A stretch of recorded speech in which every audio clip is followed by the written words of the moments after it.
Désolé pour le fond. Hein. Je m'étais dit que j'allais vous partager comment je rempote des trucs. Théoriquement 3 choses à faire, mais je ne peux en faire que 2. J'ai semé des poivrons. Il faut que je les sépare pour les remettre dans des grands pots ou dans une jardinière pour essayer. Mais j'ai pas de terreau exprès, j'ai que du terreau d'intérieur et c'est celui de chez Botanique, le bio, donc c'est le paquet blanc écrit en violet là.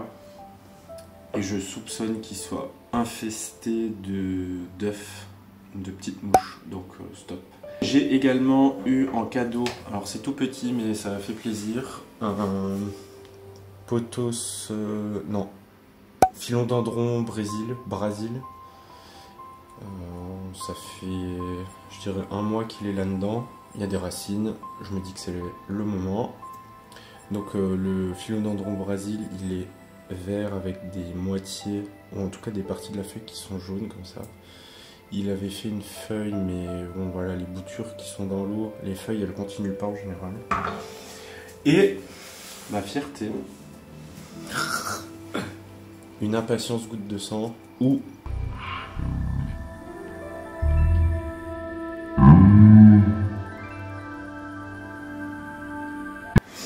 donc ça fait des fleurs roses ou mauve je crois, ou blanche, je ne sais plus.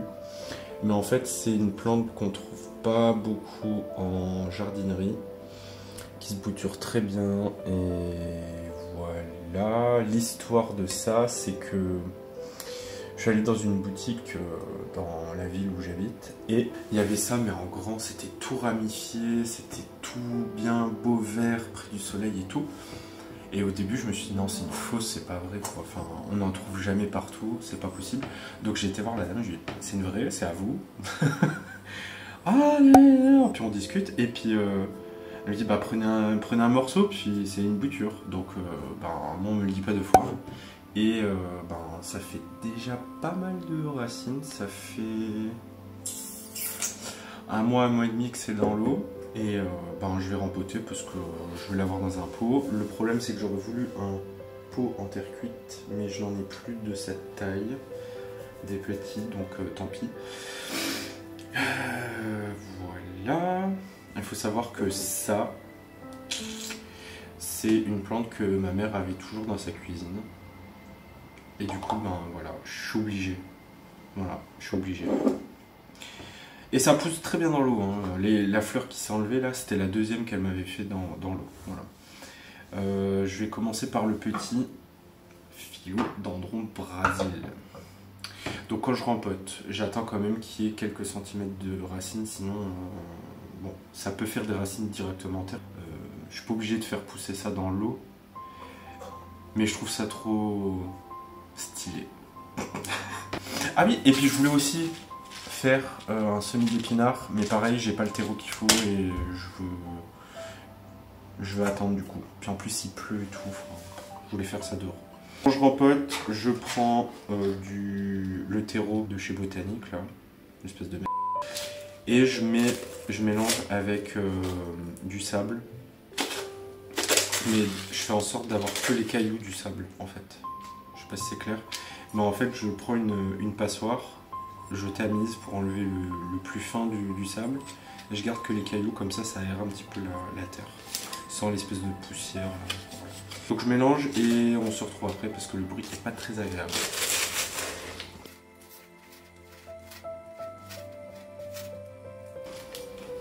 Sauf si vous aimez le ASMR. La logique, au lieu de mettre du sable, on met de la perlite. Sauf que je trouve ça cher et ça fait le taf. Je me prends pas trop la tête en vrai. Je suis content qu'il refasse beau. Enfin, je vous dis ça, il pleut depuis une fin novembre ou un truc comme ça, il n'y a plus rien qui pousse. Je me suis dit, c'est bon, elles vont crever, ou je pensais que c'était à cause de la couche de sable que j'avais mis. Alors peut-être, qu'est-ce que c'est ça? Une étiquette.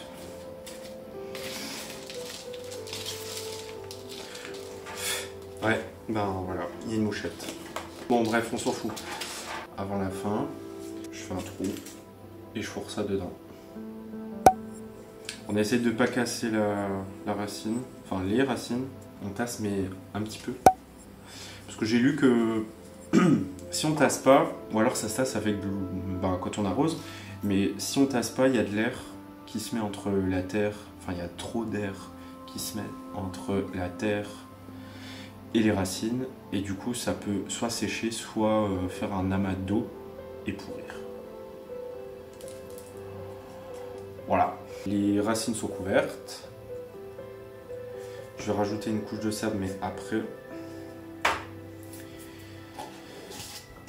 L'impatience, j'aimerais agrandir les trous qu'il y a sur ce pot parce que ça s'écoule pas vraiment. C'est les pots qu'on trouve en botanique ou un peu partout, la marque Hello. C'est pas super cher, c'est du plastique et je crois que c'est des choses recyclées, etc. Ils font plein de formats, enfin bon voilà. Je sais même pas si ça rentre.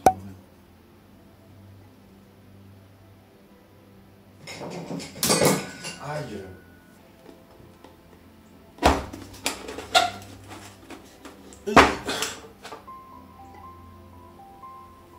En plus, j'ai pas de cache-pot pour ça. Ça va être moche. C'est pour ça que j'aime bien les... Ah, mais attendez. J'ai ça. Ouais, vas-y, je les mets en bas.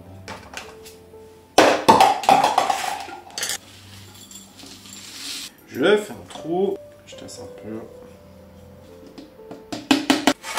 C'est bien beau d'avoir un plateau. Hein.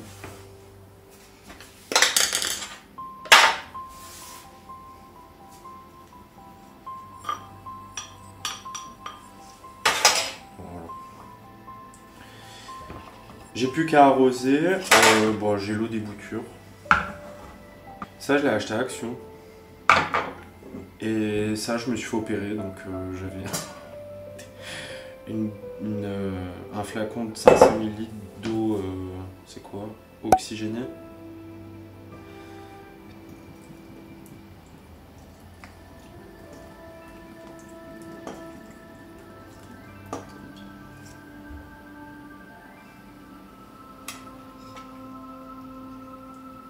Je vais vous montrer. Au boulon m'a donné une dent de belle-mère, une feuille, une sansevieria, Sansevieria trifasciata ou quelque chose, un truc comme ça, j'en sais rien.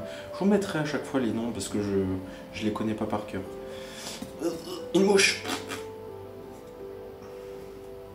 Et je voulais absolument deux pots comme ça, parce que là j'en ai deux en fait. Bon, ils sont pas de la même couleur donc tant pis.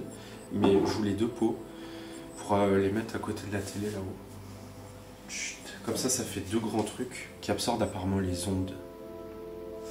Et celui-ci, je sais qu'il me fait... Enfin, les deux branches là, coupées, me font des racines. Je l'ai gratté pour voir s'il faisait quelque chose et effectivement, puis ça reste accroché. Celui-là, non. Donc on verra. J'ai également un test, mais pas très concluant, puisque là je vois que c'est en train de flétrir, mais en même temps la feuille au milieu elle pousse, donc voilà. Il n'y a pas de racines qui sont faites, mais c'est un morceau de... Je crois qu'on dit orchidée bijou, mais c'est Ludicia discolor je crois. Ma grand-mère elle en a un dans sa chambre. Un énorme pot rempli et j'ai trouvé ça trop beau et c'est en face de sa fenêtre et ça fait plein de petites fleurs, c'est trop beau. Et là, Stéphane, si tu regardes, c'est la même chose que je t'ai offert à Noël. Voilà. Ma grand-mère justement, elle m'a donné plein de trucs là. Je suis incapable de vous dire ce que c'est, mais c'est limite succulente. Ça n'a pas super besoin d'eau et en fait, alors en période, je sais pas lesquelles, ça fait des fleurs, des clochettes rouges, toutes longues comme ça. C'est plutôt joli. Ma grand-mère m'a donné aussi ça. Elle m'a donné plein de trucs. Misère, violette, non, Tradescantia discolor. Tradescantia, je sais que c'est la misère. Bah qui tient, puis en abdos sur elle-même. Normalement ça tombe ça, ce genre de truc, et puis ben là elle fait sa vie, elle monte, voilà, donc très bien. Ça en 3 jours, ça m'a refait 2 pouces. tout ça là et tout ça, quand j'étais en déplacement, il y avait eu quasi plus de feuilles à part les anciennes, que j'aurais peut-être dû enlever ou couper. Mais voilà, c'est le truc qui me fait des kumquats. Et un jour, j'étais sur un site, je passe sur des établissements, on s'en fout, je vois un grand potos comme ça. J'ai dit ouais machin truc, et on m'a donné une bouture parce que j'étais intéressé. Donc une bouture genre j'aurais pu en faire 14 mais non j'en ai fait que 2. Comme ça je fournirai un de mes pots de potos déjà existants. Voilà, donc c'était ma session en rempotage et bouture tour. N'hésitez pas à me donner un petit j'aime parce que ça fait plaisir. Et puis je vous dis à bientôt dans une nouvelle vidéo. Bye. Waouh, plein de mouches.